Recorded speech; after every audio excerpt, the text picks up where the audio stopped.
ici au centre spatial Kennedy. Eh bien, j'ai près de moi quelqu'un de très intéressant parce que lui, les capsules, il ne connaît pas, mais il connaît les bateaux et sur des longues distances. C'est Tanguy Delamotte. Alors, vous avez été skipper de Initiative Cœur, vous avez traversé l'Atlantique, vous avez fait le Vendée Globe avec de très belles places. D'abord, qu'est-ce que vous avez ressenti en voyant ce décollage ici? Oh bah c'est très impressionnant, c'est des sensations que j'avais jamais ressenties auparavant. Quand on a le countdown, derrière on voit la lumière qui est vraiment éblouissante. En plus il faisait nuit, donc tout d'un coup c'est presque le jour. Et ensuite le bruit arrive et les vibrations, là, on sent que toute la terre tremble. J'en ai encore des frissons, c'est incroyable. Alors les sensations quand même, vous devez en connaître. Je sais pas, le Vendée Globe, ça ne doit pas être simple. Oui, c'est pas simple, mais là c'est vrai qu'on sait qu'on part pendant le Vendée Globe c'est 3 mois, on part pendant longtemps avec beaucoup d'imprévus. Thomas il part pour 6 mois avec le moins d'imprévus possible parce que tout est préparé à la minute. On m'a dit hier que pour un astronaute il y avait 1000 personnes à terre qui travaillaient, donc à l'ESA, à la NASA, chez SpaceX, etc. Et donc nous on n'est pas du tout dans les mêmes conditions, mais c'est vrai que on a à peu près les mêmes câblages pour se mettre dans cette zone de découverte, de recherche de l'inconnu, de dépassement de soi. Et ouais, le Vendée Globe, ça peut être apparenté à ce que Thomas fait, mais c'est forcément spécifique.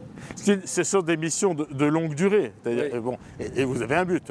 On sait qu'à un moment, vous allez quand même, vous espérez arriver, même si des fois ça casse. Mais je veux dire, et c'est du confinement. Ah oui, dans un bateau du Vendée Globe, on a le droit d'aller à l'extérieur, ce qui n'est pas son cas.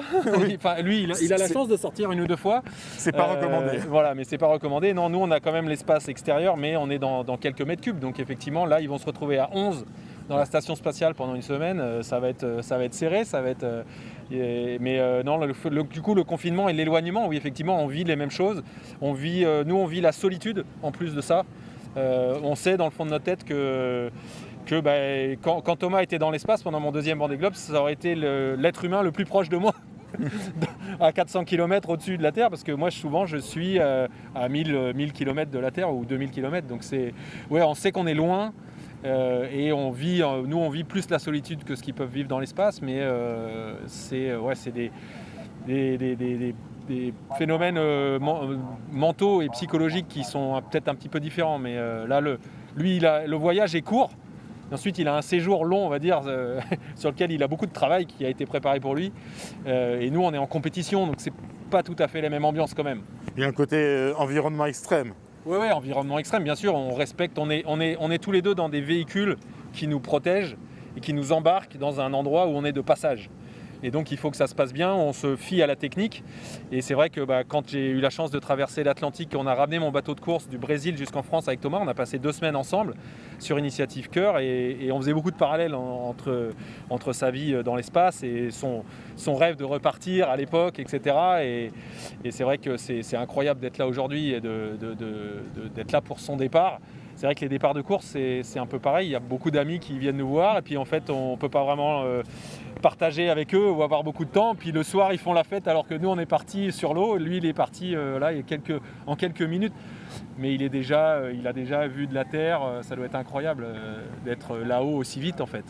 Mais la vue des océans, quand vous êtes au milieu d'une part, doit aussi ça doit être une espèce de vertige horizontal. Ouais, en fait, on voit que la Terre est ronde, on voit l'horizon très loin, et c'est des moments géniaux, mais effectivement, nous, c'est presque monotone.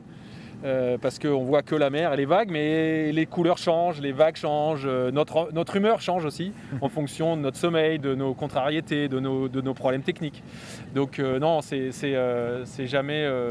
on a toujours envie d'y retourner et je comprends l'excitation que Thomas a eue pendant ces 3 années de préparation entre ces 2 vols.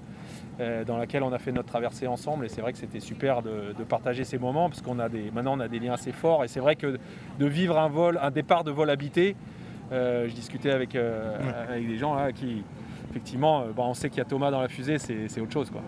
Eh bien écoutez Tanguy, merci beaucoup de nous avoir fait partager vos impressions. Eh bien c'est vrai, Thomas est là-haut. Thomas rejoint son nouvel appartement pendant maintenant quelques mois. On se donne rendez-vous bien sûr pour continuer à suivre l'aventure de Thomas.